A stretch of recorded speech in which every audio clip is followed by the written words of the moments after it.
ओढ़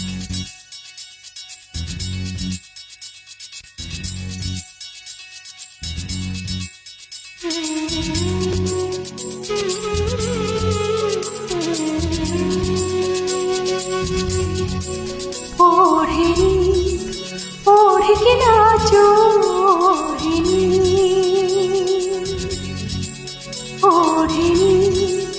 ओढ़ के नाचो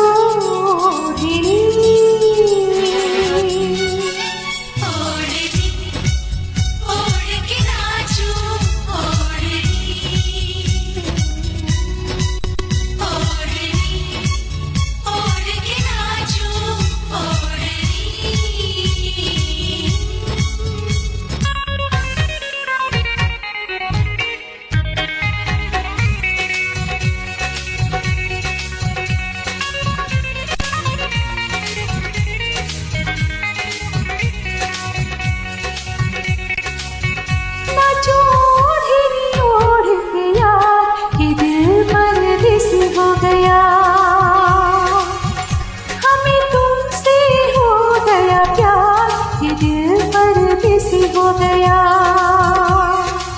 होना जो ओढ़ के यार कि दिल परदेसी हो गया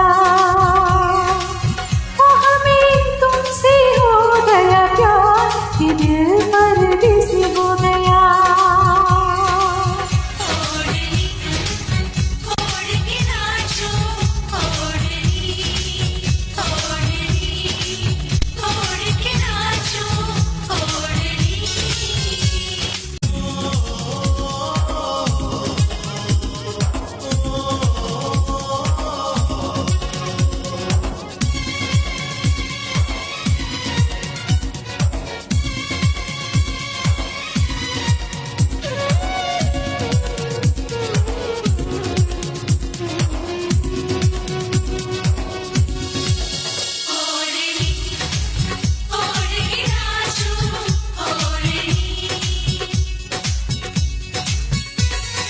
बोले चूड़ी पायलिया बोले आजा डोली लेके आजा साजना।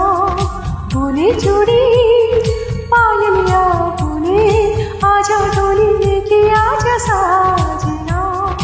हाथों में मेहंदी हो मांग मेरी सिंदूरी हो तेरे नाम का किया सिंगार ये सिंगार।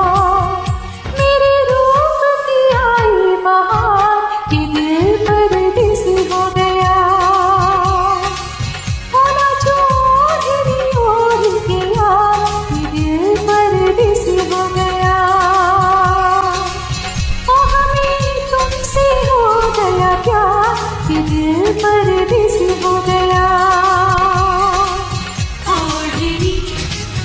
ओढ़ के नाचो।